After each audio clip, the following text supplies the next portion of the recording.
Európa... Mennyire tárult el a határ? Mennyire tárult el a határ, miniszterelnök úr? Mennyire tárult el a határ, miniszterelnök úr? Mennyire tárult el a határ, miniszterelnök úr? Mennyire tárult el a határ,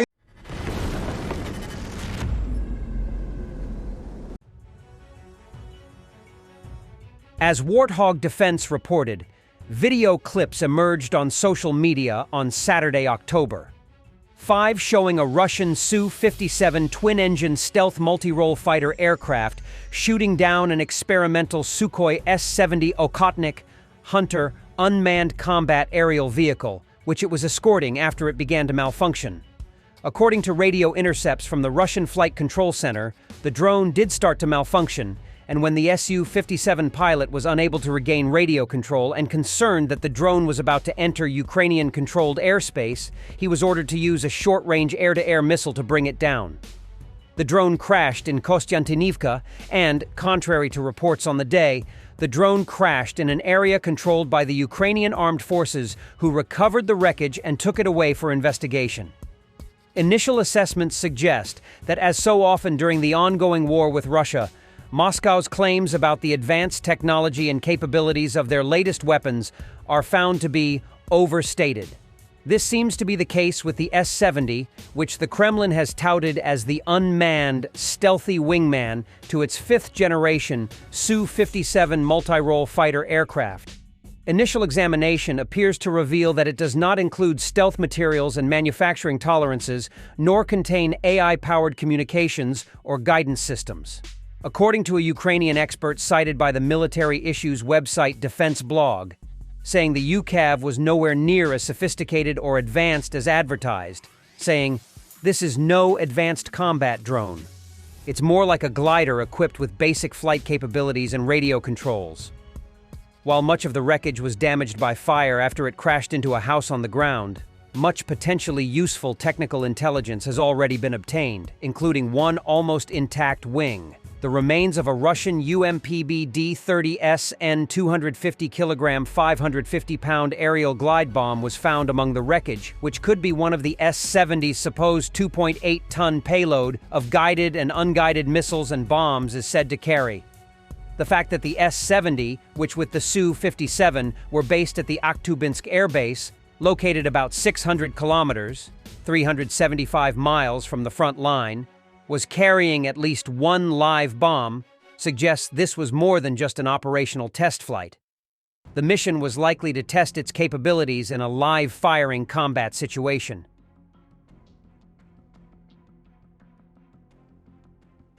Head of the GUR Kirilo Budanov personally took part in the operation in Vovchansk and led the liberation of the aggregate plant, according to Intel officer Linux. Kirilo Oleksievich was with us at a key stage for several days, directly overseeing the mission. "It motivates the fighters," he said. The role of the head of the main intelligence directorate in this specific, so a special operation, we're talking about the Vovchansk aggregate, he was present, he developed it. You know, it's probably not a secret anymore that Oleksiy Budanov directly participated in operations. In this particular operation, he was at the key stage of this operation and spent several days directly managing the operation. This is certainly important. He supports the fighters, gives them motivation. The higher leadership, the top command directly knows about the problems, knows about the situations, and in some way they can solve what we can solve on our level.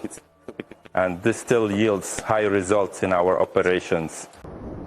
The General Staff of the Armed Forces of Ukraine confirmed the strike on the 67th Arsenal of the Main Missile and Artillery Directorate in the Bryansk region.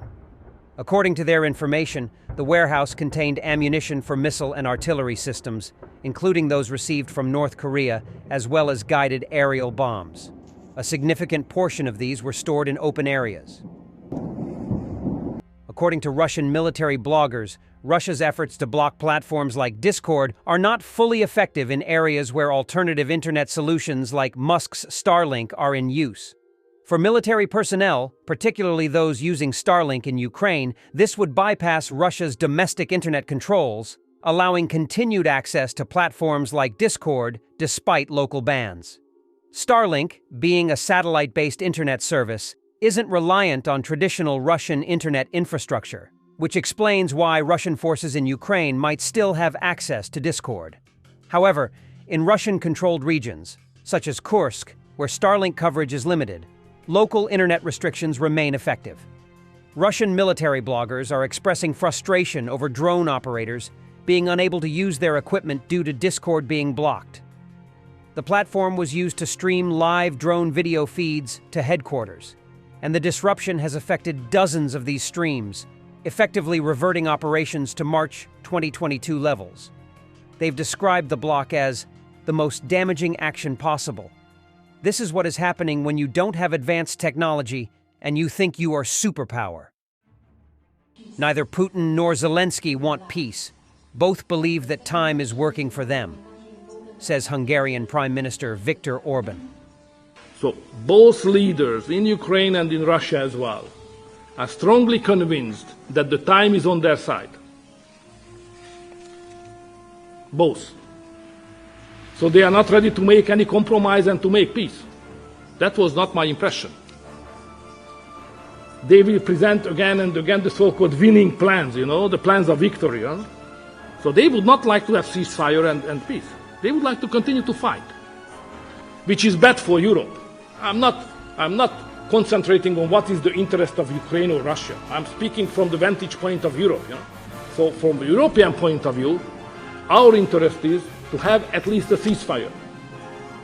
But because those who are involved are not ready to do so, my proposal was to the European institutions and prime ministers that we should generate international actions and to create a surrounding, a neighborhood around these two countries which push them more and more to the communication, to the ceasefire, then negotiation and so on. Orban's speech was interrupted during a press conference. The politician from an opposition party shouted, "For how much money did you betray your country, Prime Minister? You sold it to Putin. You sold it to Xi Jinping." És eközben Európa... Mennyire távol el a határ? Mennyire távol el a határ, miniszterelnök úr? Mennyire távol el a határ, miniszterelnök úr? Mennyire távol el a határ, miniszterelnök úr? Mennyire távol el a határ? Thanks for watching, and don't forget to subscribe. Also, if you want to support Warthog Defense, please become our member and get early access to new videos, exclusive members-only videos, and become administrator in comment section. The membership link is in the description. Rescues every day. We had a guy last week, it's 6 rescues in 6 days. He's doing the job every day.